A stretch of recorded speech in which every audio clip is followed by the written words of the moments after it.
পাকিস্তানপন্থী রাজাকার জামাত ইসলাম তারা যে পরিমাণ বাংলাদেশের জনগণের উপরে নির্যাতন করতেছে, যে পরিমাণে জুলুম করতেছে, সেই জুলুমের প্রতিবাদ যদি কেউ করে তাহলে তাকে বিভিন্ন ট্যাগলাইন দেয়া হচ্ছে, তাকে নাস্তিক বলা হচ্ছে, তাকে আওয়ামী লীগের দোসর বলা হচ্ছে, আমাকেও নাস্তিক বলা হচ্ছে, আমাকেও আওয়ামী লীগের দোসর বলা হচ্ছে। আমি প্রতিবাদ করার ফলে যদি আমাকে এইসব ট্যাগলাইন শুনতে হয় তাহলে আমি মেনেই নিলাম আমি একজন নাস্তিক, আমি শুধু আওয়ামী লীগের দোসর না, আমি আওয়ামী লীগই করি, সেটাও মেনে নিলাম। আমি তাদেরকে বলবো, আমি বাংলাদেশের সমস্ত মানুষকে বলবো, আপনারা সবাই এই জামাত ইসলামের বিরুদ্ধে রুখে দাঁড়ান।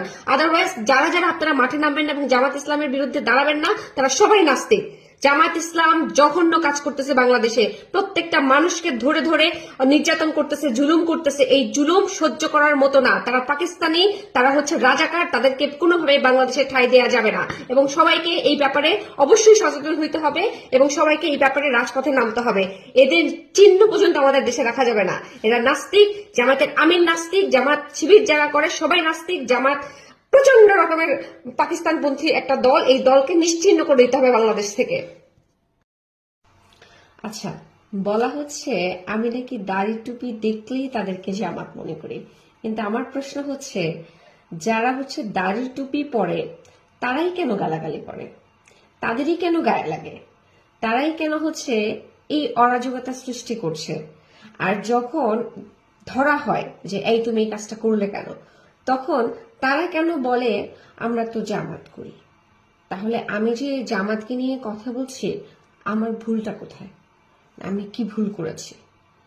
আর একটা কথা স্পষ্ট করতে চাই, যারা এই যে আমি জামাতকে নিয়ে কথা বলছি এবং এনসিপি কে নিয়ে কথা বলছি, এনসিপি যে দুর্নীতিগ্রস্ত সেটা আমি স্বচক্ষে দেখেছি, সেটার চক্ষুর সাক্ষী আমি। আর জামাত যা কিছু করছে এটার সমস্ত জাতি দেখছে। এখন কথা হচ্ছে আমি বিএনপি কে নিয়ে কথা কেন বলছি না। বিএনপি কে নিয়ে কথা এই কারণে বলছি না কারণ বিএনপি সম্পর্কে আমি কিছু জানি না, বিএনপির মধ্যে আমি নাই, বিএনপির সাথে আমি কখনো যুক্ত ছিলাম না, বিএনপির কাউকে আমি চিনি না। সুতরাং বিএনপি কে নিয়ে আমি কিছু বলবো যে সেটা মানে বলে ওঠার মতো এখন পর্যন্ত আমি কিছু পাচ্ছি না।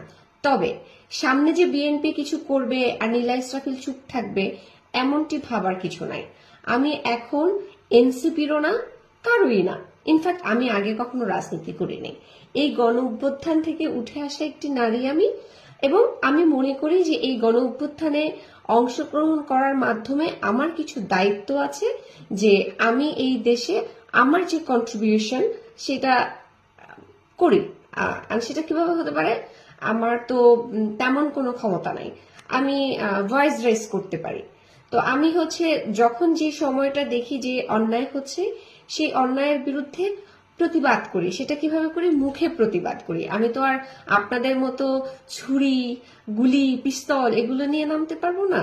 সো আমি আমার মৌখিক যে প্রতিবাদ সেটা আমি করে থাকি। কোথায় করি, আপনাদের সামনে করি।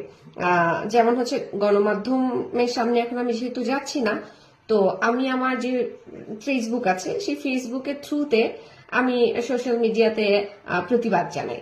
এখন এই কারণে আপনারা আমাকে যেই ধরনের যে সমস্ত ট্যাগলাইন দিচ্ছেন সেই ট্যাগলাইনটা আমি নিলাম, আপাতত আমি নিলাম, কিন্তু আপনারা এটা মনে রাখবেন, এই যে আমাকে তসলিমা নাসরিন থেকে শুরু করে আরো যা যা কিছু আপনারা বলছেন এটা আদৌ আমি ডিজার্ভ করি কিনা।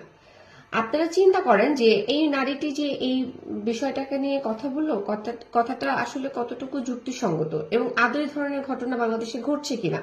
চোখ কান খোলা রাখেন। শুধু নীলা ইসরাফিল খালি কমপ্লেইন করে, নীলা ইসরাফিল কেন কমপ্লেইন করে সেটা একটু চিন্তা করেন। আমি এ যাবৎ পর্যন্ত যতগুলো কমপ্লেইন করেছি প্রত্যেকটা কমপ্লেইনের এভিডেন্স নিয়ে কথা বলেছি। আমি এই কথাটা অনেকবার বলেছি, আবারও আজকে রিপিট করলাম যে দেখেন যে কমপ্লেইনগুলো আমি সাধারণত আপনাদের সামনে করে এসছি যাবৎ পর্যন্ত, এটা আমার একার ঘটনা, বাংলাদেশের প্রতিটা নারীর ঘটনা। প্রত্যেকটা নারীর সাথে এই ঘটনাগুলো ঘটে, কেউ বলে কেউ বলে না, আমি বলি, এটাই হচ্ছে আমার অপরাধ। এখন আমি আপনাদের কাছে আমার ক্লারিফিকেশন দিতে আসিনি। আপনারা যারা আমাকে প্রশ্ন ছুড়েছেন যে আমি বিএনপি কে নিয়ে কথা বলছি না কেন, বিএনপি কে নিয়ে কথা বলার মতো আমার কাছে কিছু নাই। আমি বিএনপিতে কখনো বিলং করি নাই, সো আমি বিএনপি সম্পর্কে অত ভালো জানি না। আর যদি বিএনপি কে নিয়ে কোনো অন্যায় আমি দেখি, অফকোর্স আমি এটা নিয়ে কথা বলবো। আমি কোনো দলের না, আমি বাংলাদেশে, আমি একজন বাংলাদেশ, আমি একটা বাংলাদেশের নারী। সেই জায়গা থেকে আমার সচেতনতা থেকে আমি আপনাদের সাথে আমার যে অভিজ্ঞতা সেই অভিজ্ঞতা শেয়ার করছি। That's it. ভালো থাকবেন।